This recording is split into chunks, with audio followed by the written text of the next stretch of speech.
hujung langit, daripada bumi yang sedalamnya sampai kepada Sidratul Muntaha, daripada dunia sampai ke akhirat, yang sekarang-sekarang ada dengan Allah ni. Ada dengan Allah. Contoh macam bayang-bayangan.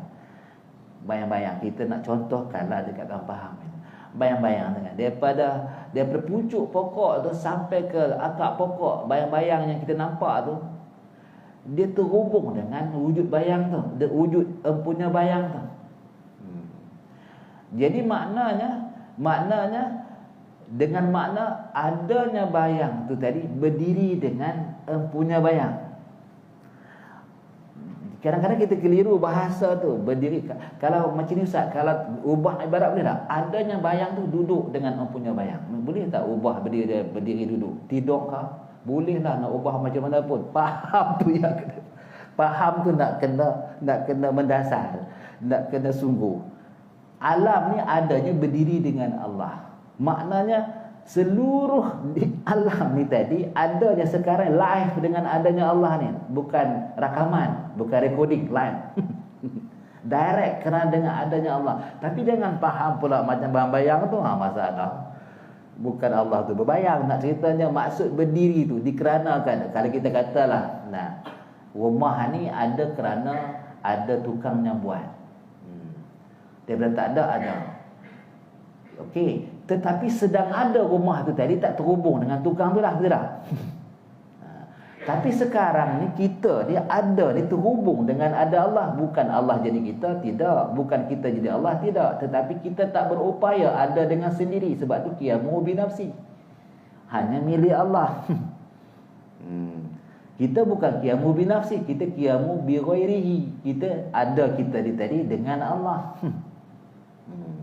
Maka tahu tak kita ni apa? Kita ni tadi duduk di tempat, kalau kata nampak berkuasa tapi tak berkuasa, nampak yang macam kuat tapi tak kuat, nampaknya macam ada pilihan sendiri, tapi hakikatnya semuanya telah tercatat, telah tercatat, tertulis ketentuan dan berlaku dengan kehendaknya dan terjadi dengan kehendaknya. Cuba kita baca bismillah tu kan.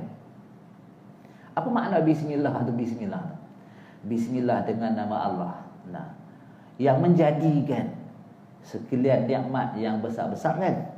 Yang dah sekalian nikmat yang seni dan halus-halus, umpama iman, umpama Islam, dan segala yang dikatakan nikmat syurga dan sebagainya. Baik. Kita undur balik.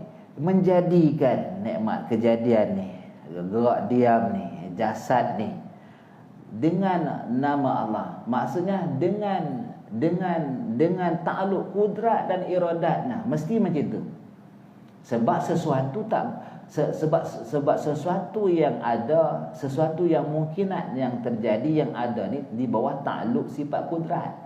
Sifat kudrat tu kan memberi berkah.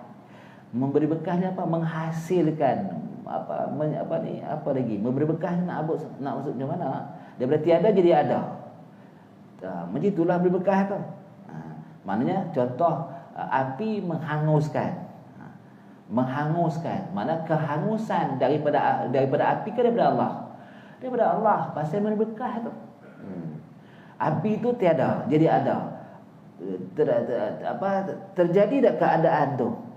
Ada berarti ada kepada ada. Ya, maka yang berberkah kepada keadaan tu kudrat Tuhan tu.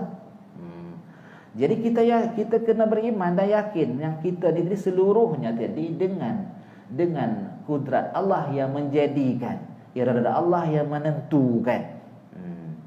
Jadi asal pula tu keadaannya tidak boleh sekutu. Pada setiap sifat yang sempurna yang dimiliki oleh Tuhan, tak boleh sekutu. Maknanya tak boleh kita tadi mewarisi kudrat walaupun satu juzuk, tak boleh. Lam yalid wa lam yulad. Allah Ta'ala ni dia asa, dia as-samad, kemudian lam yalid, tidak dia yalid, mewarisi. Wa lam yulad, tidak pula dia diperanakkan, tidak pula dia diwarisi. Ketuhanan tu yang ahad dan samad tu datang dari mana? Diri sendiri, maknanya tanpa ada kerana lain. Sebab kes surah Al-Ikhlas ni turun, sebab nuzul dia turun dari pada komunikasi daripada pertanyaan pihak Quraisy bertanya, sif lana ya Muhammad rabbaka, wahai Muhammad, sif lana rabbak, ceritakan Tuhan hang kat kami ni macam mana.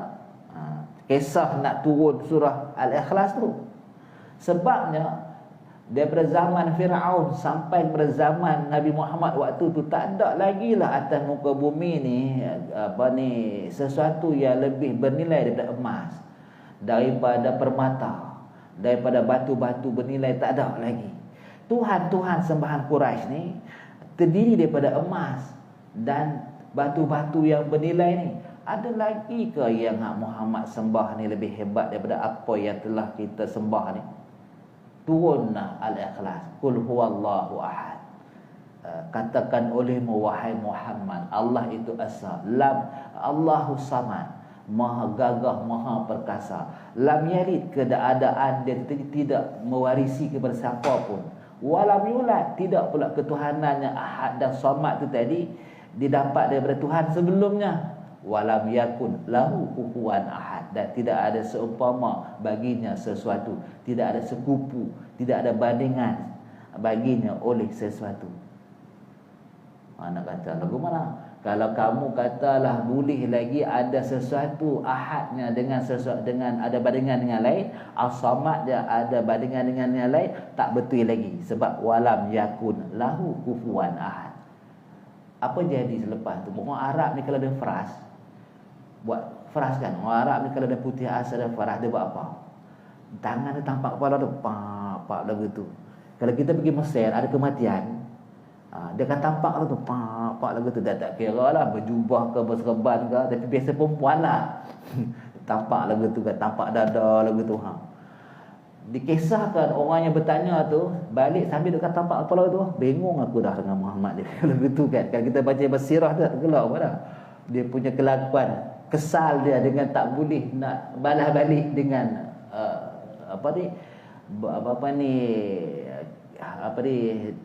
kisah ketuhanan yang diturunkan berdasarkan Al-Ikhlas tu. Baik, kita tak ke situ. Kita nak tengok yang kata ahad ni.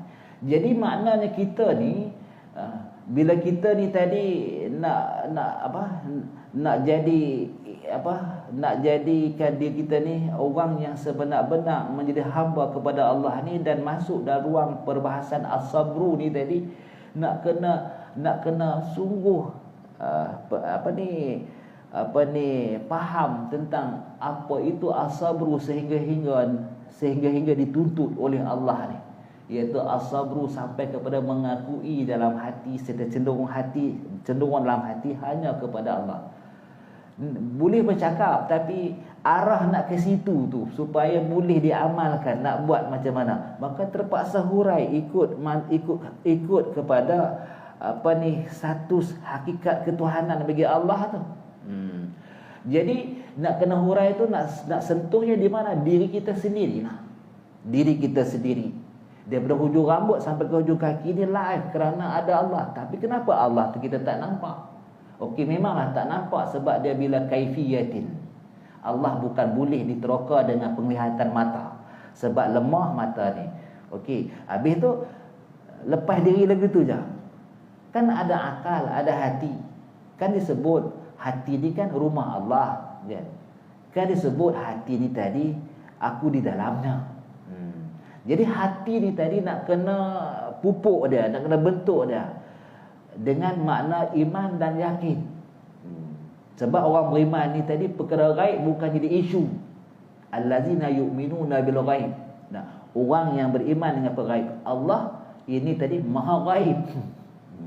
Maka kena letaklah hati ni dalam posisi dengan Allah tu atas makna yakin. Dan yakin ni tadi keberadaan hati yang tak ada hijab dengan Allah. Alamat dia boleh sabar, alamat dia boleh redha, alamat dia boleh bertawakal. Nak pupuk hati ni tadi supaya yakin, kena teroka ruang dia. Kena teroka ruang dia, iaitu memandang Allah. Hati ni disilakan memandang Allah. memandang Allah ni tadi dalam istilahnya tidak ada hijab dengan Allah tu. Sebab dah pandang. Tak pandang, baru dengar cerita, baru dengar khabar. Tapi bila dah bertemu, maka dah boleh lihat. Nak lihat apa tu? Nak lihatnya Allah esa pada perbuatan, mengatur apa yang dia kehendaki dan menjadikan apa yang dikehendaki, dan dah pun terjadi. Masya Allah kan, wa ma lam yasha lam yakun. Macam bismillah itulah, dengan Allah menjadikan segala nikmat. Wujud kita ni daripada hujung rambut sampai ke hujung kaki dipanggil nikmat ijad. Suatu nikmat, iaitu nikmat kejadian. Baik. Jadi tengoklah kejadian ni tadi langsung sekarang sedang live dengan Allah ni, kejadian ni. Ada kita dengan Allah, terjadi kita ni tadi dengan dikehendaki dijadikan Tuhan. Apa pagi ni nak jadi? Kita datang solat subuh. Itu dengan kejadian yang dikehendaki Tuhan, bukan dengan daya upaya tu. Segi hakikat dan nak latih macam tu. Susahlah nak faham ustaz. Buat 10,000 la ilaha illallah tu. Maknanya tiada Tuhan berkuasa, tiada Tuhan. Mana tiada yang berkuasa, tiada yang berkehendak, tiada yang menjadikan, tiada yang mengaturkan, tiada yang mengenyangkan, tiada yang menyembuhkan, tiada yang menggerakkan, tiada yang mendiamkan, tiada yang menghujankan. Illallah. Kata dulu bagi faham apa tu. Kita selalu kata la ilaha illallah ni tiada Tuhan melainkan Allah kan. Sekarang ni tiadalah yang menjadikan aku semayang pada subuh ni kecuali Allah lah. Dengan kata la ilaha illallah faham lagu tu. Lepas tu keluar masjid tersempak bendui masjid tu, luka kaki. La ilaha illallah, tiadalah yang melukakan kaki aku ni kecuali Allah. Faham lagu tu tak? Laku tak? Tiadalah yang melukakan, tiadalah benda yang melukakan jari kaki aku ni kecuali Allah. Naik motor buka start tengok minyak tak ada, enjin tak hidup. La ilaha illallah, tiadalah yang mematikan enjin kecuali Allah. Ataupun start hidup, tiadalah yang menghidupkan enjin kecuali Allah. Dengan makna kata la ilaha illallah tu harian gitu, banyaklah kan. Lagu mana tu? Faham tak? Nak habaq lagu mana lagi tak? Begitu. Kita lepas tu saya pergi duduk asal lenguh kaki kan, ambil minyak bubuh, hilang lenguh kaki tu. La ilaha illallah, tiadalah minyak ni yang menyembuhkan kecuali Allah. Kemudian saya kita berasa lapar, pergi kedai makan, hilang lapar tu. La ilaha illallah, tiadalah makan itu menghilangkan lapar kecuali Allah. Saya apa lagi? Tengok-tengok kat jalan tu, satu kucing lintas jalan, kereta pelanggar, mati dia. La ilaha illallah, tiadalah kereta tu yang membantikan kucing kecuali Allah. Banyaklah kan.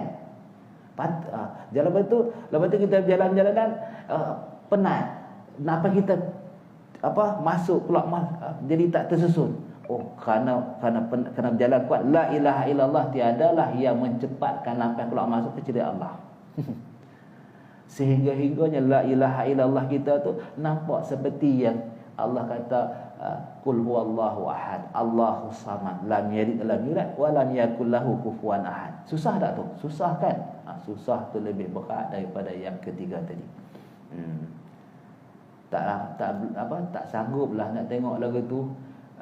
Suka lagi nak tengok jenang pintu, nak tengok tirai pintu, nak tengok sabun brand apa, nak tengok apa kepiah ni tadi, sengit ke tak sengit. Kalau macam tu lah. Itulah hidup dengan syahwat itulah. Suka lagi tak tengok yang lain. Ini dia panggil muraqabah. Istilah dia tu dia panggil muraqabah. Istilah dia panggil muraqabah. Untuk melangkah masuk dalam ruang musyahadah kena lalui muraqabah. Cuba menyingkap hijab hati, tertutup hati, maksudnya memandang yang lain kepada memandang Allah, tapi tak boleh buat, tak ada kemampuan nak buat selalu. Maka latihlah dengan kaedah tu, dia panggil hati sedang muraqabah.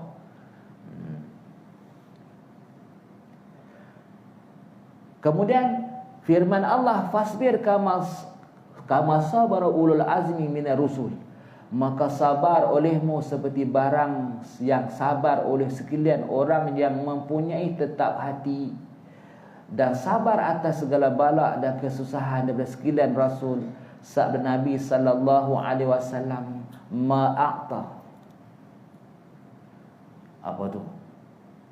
Ma'aqta ahadun ata'an. Ma'aqta ahadun ata'an khairan wa awsa'a minas sabri. Artinya tiada diberi akan seorang akan suatu pemberian. Ma'aqta ahadun ata'an, tiada memberi oleh seorang akan suatu pemberian yang terlebih kebajikan dan yang terlebih luas daripada sabar, daripada boleh sabar. Kalau boleh sabar tu dah sangat tinggi dah ketinggian pemberian tu. Memanglah pahit. Nah, kita pun marah kalau orang hasil sikit sabar, tak kena dengan hang.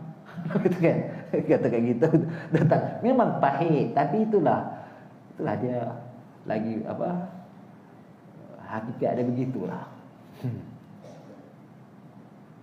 Tambah waktu kita sedang kemuncak marah, datang orang suruh sabar. Bukan lagi dah tak kena hal silap ke bulan, orang yang kena sabar tu pun kena. Waktu marah kan, tengah berangin kan, masa tu. Sebab tu sabar ni tadi disebut keadaan dia tu tadi waktu sabar yang diakui lah sadmatul ula, sentuhan pertama tu. Waktu tu boleh sabar, memang orang sabar. Memang orang yang dapat makam sabar. Dia panggil sadmatul ula, pukulan yang pertama.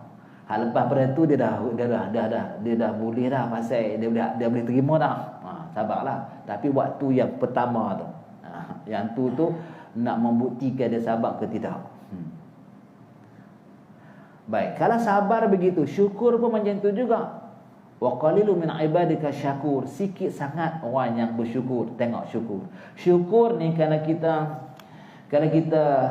tengok kajian Imam Al-Ghazali lah, syukur ni halangan yang terakhir yang ramai gagal nak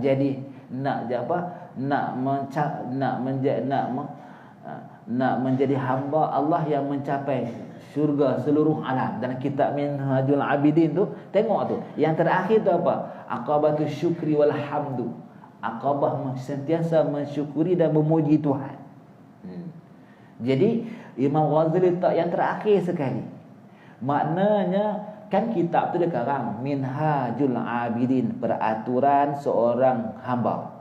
Minhajul Abidin ila jannati rabbil alamin, peraturan ataupun panduan seorang hamba untuk mencapai syurga Tuhan seluruh alam. Panjang tajuk dia Minhajul Abidin ila jannati rabbil alamin. Tu tajuk penuh tu. Jadi yang menghalang atau menggagalkan pencapaian seorang hamba nak dapat anugerah syurga tu yang terakhir sekali, inilah tak pandai bersyukur. Kan ada kemurkaan Allah, ada pula janjian azab kepada orang yang tak bersyukur, yakni kufur. Walai kafartum inna azabi lasyadid kan. Maknanya kufur, tidak bersyukur tu dosa besar. Bersyukur tu wajib. Hukumnya antara kriteria nak kelaskan dia tu dosa besar ke dosa kecil ke, maka antaranya ulama meletakkan iaitu dengan ada iringkan azab dan seksa. Setiap benda yang ditegak ada diiringkan azab dan seksa, maka tegahan tu menjadi haram. Ketika disuruh, ketika suruhan ketika disuruh sesuatu dan ada azab seksa bagi yang meninggalkannya, maka suruhan dia wajib, jadi fardu. Antara ciri-ciri nak menetapkan perkara tu wajib atau fardu. Jadi kita nak baca dua kitab kan, kita jangan berhenti minum, boleh tak? Sakit berhenti minum, malas nak mengajar. Kita baca 740 kan. Jadi kita dah masuk syukur ni, kita berhentilah pasal 740 nak baca sebuah lagi. Ke tuan-tuan tak larang? Kalau saya dah minum kan, lepas tu saya nak balik lah. Nak masuk balik tu malas kan. Jadi kita berhenti kat sini lah. Kita buka kitab yang kedua. Jadi nak cerita syukur ni pun perkara yang wajib disuruh. Dan syukur ni pun nanti kita akan jumpa betapa susahnya, sehingga menjadi penghalang yang menghalang seorang hamba dapat masuk surga. Ia dimasukkan oleh Imam Ghazali yang terakhir sekali. Ya, ni lepas, ni lepas, ni lepas. Tapi ada juga yang sangkut, yang ramai yang tak lepas, iaitu aqabatus syukur walhamdu. Allahu a'la wa alam, kita baca selepas Ramadan. Selepas Ramadan. Selepas Ramadan. Kalau panjang umur.